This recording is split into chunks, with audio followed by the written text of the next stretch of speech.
and I have a great honor here now because here comes my hero, my storytelling hero, Papa Joe Wesley. I'm going to do something different tonight. I might shock some of you, I don't know, but you know, all of you out there are educators. You're teachers. Every one of you don't know it, but you are a teacher.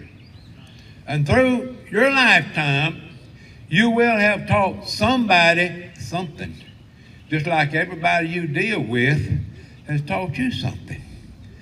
Now, when I was a small child, there wasn't none of this cement here. That building wasn't here. There was a 3-story boarding house over there, and one right here, and one on Main Street. All this stuff wasn't here, and it was a dirt road. Main Street was a dirt road. And us young ones that size, no, we could run this town without no worry. Nobody would mess with no young ones nowhere. We was free to go anywhere we wanted to. But there was one man in this town that was a teacher that I will never forget.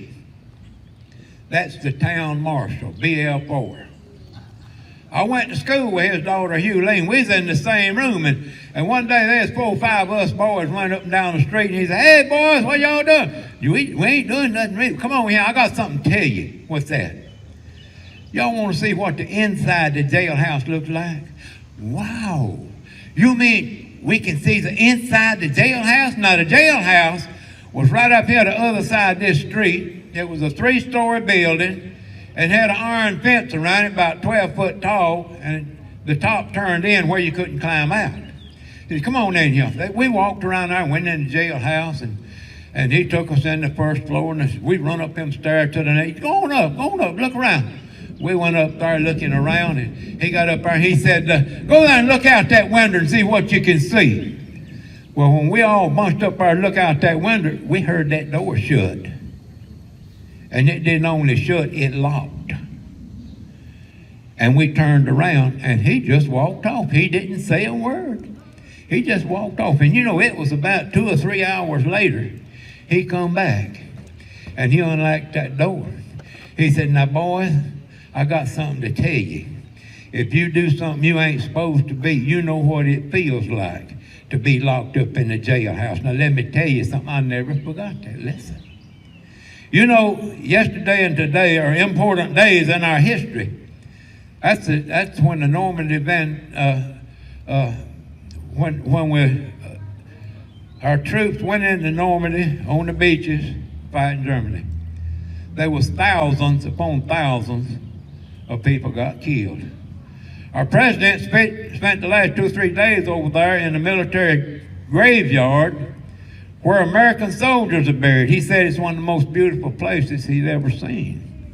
We had people from right here at Poplarville, Mississippi that went. You know, every family has had people in the service, and all of them left something for us to remember. Rebecca, what she told tonight, that just guaranteed. I didn't know what I was going to talk about, really. And yesterday I got this shirt here. It said, "Land of the free and the home of the brave." I said, "Okay, we'll see how it goes." And then Rebecca come up and talking her what she told tonight. And I got to thinking on this service. You know, my father-in-law, he served in World War I. Him and his 2 brothers, Oprah and Charlie, they was in World War I. My Uncle Soupy Cowan, World War I. My Uncle Murray Johnson, he's in World War II. I had more kin folks in World War II. In 1, 2, all of them. We have been well represented in my family. Right now, I got a grandnephew.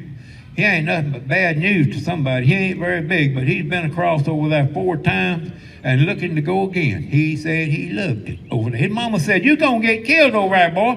He said, "Mama, I can get killed on the main street of Columbia. I want to go." And he did. Now, we talk about schools and education. All of us, most of us, we went to school. Well, the high school down here had 12 grades in it when I was a child, and up this dirt road, we would walk to the building that's across the street over here, was the health office. We would line up, single file, and walk up there and walk through that health office, and that nurse would poke a needle in us, and squirt that stuff in a typhoid every year. We had it coming. We was learning. We was getting an education. Now, you can talk about schools and things and the colleges and the degrees and all that stuff, but I got something wrote here. I'm going to try to read it to you, and I want to tell you ahead of time. I have read it many times, and I never fail to get emotional because it touches my heart, because I can relate to the people that this talks about. It was written by a syndicated columnist named Lee Pitts. When I read it, I called Lee. I said, Lee, I want permission. Now, this was several years ago. I said, Lee, I want permission to put this in the town paper. He said, I can't give you permission to because I am a syndicated columnist, and everything I write belongs to the syndicate. But I saved this copy. I don't know. I'm going to put my glasses on.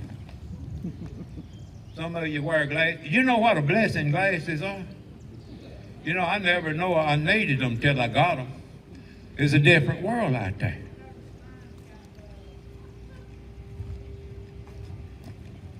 Now, you'll notice I'm a little bit slow. When I got to be 87 years old, I made a startling discovery. You know, I discovered that I was built for comfort instead of speed. Now, can y'all relate to that? Some of you might can. All right, magazines are fun these days of printing lists of the best colleges in the country. Respected institutions like Harvard, Yale, MIT, and Stanford quickly come to mind as chart toppers. But these lists invariably leave off the one school that is far better, produce more of our finest, best educated citizens, the old school. Exactly where is this institution of higher learning? Admittedly, there were no big benefactors, buildings, class schedules, or sororities in the old school. Classes were held in middle-class America during its golden age, and its schoolyards were the mean streets of the Depression and the battlefields of Europe and Asia. The young students were schooled in the ways of war and become foxhole friends instead of frat brothers. The old school's uniforms were Army, Air Force, Navy, Marines, and its members took field trips to places like the bloody battles of Normandy and the deadly islands of the Pacific. Old schoolers stood up to the sandbox bullies of their day, names like Hitler, Mussolini, Stalin, and others. In the old school, the only books were ration books, and the best teachers were hard times and experience. The school colors were black and blue. The motto was duty, honor, and country. Men and women of the old school may not have had a principle, but they held the highest principles. They were fast learners too, for if they flunked, they may have paid with their lives. There were only two grades. You either passed or you failed. And there were no do-overs. And there were no grading on a curve in the old school. Although they may not have walked 6 miles uphill each way to school, like some have said, like during the Depression was no school picnic, and pupils were tested on a daily basis. There were no recesses, summer breaks, scholarships, extra credit given for hard work.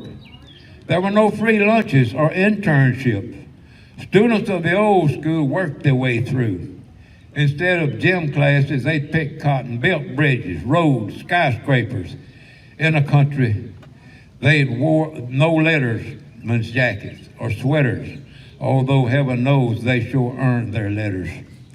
Students of the old school didn't study history. They made history. They didn't merely memorize dates of pivotal battles in the world. They fought and died in them. Although they used typewriters instead of keyboards and studied arithmetic instead of math, they knew better than we that when you add up dedication, hard work, and integrity, you end up with something far bigger than all of us. Just because some members of the old school could not spell cerebral did not mean they weren't. And though they may not have learned to look up the meaning of some other words, they were enlightened as no other generation before them. The students of the old school learned their lessons well, but still, no gold leaf sheepskins were handed out. Graduates have no gilt-edged diplomas to hang on the wall and prove they went to the old school. And that seems fitting, really, because students of the old school never were ones to brag anyway. If there were any old school yearbooks, that would be class pictures of our greatest generation, representing every nationality and creed. Beside each picture would be a list of their old school attributes, like sacrifice, integrity, hard work, responsibility, and perfect attendance. Graduates of the old school showed up whenever and wherever they were needed. Students of the old school conceived the American dream and gave birth to the greatest country the world has ever known. There will not be many more reunions of the old school. Sadly, the class is dying off.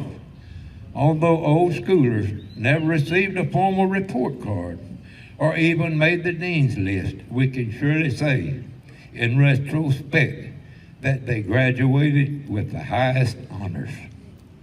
This, to me, describes many of the people that were my teachers in my early days. And there are people here today that remember some of this. 1951, January the 16th, there was a great parade down Main Street. It was the National Guard unit stationed here, Ambulance Company, 106th Medical Battalion, 31st Infantry Division. We were mobilized. We pulled out. We didn't grieve or mourn and say, oh, why have I got to go?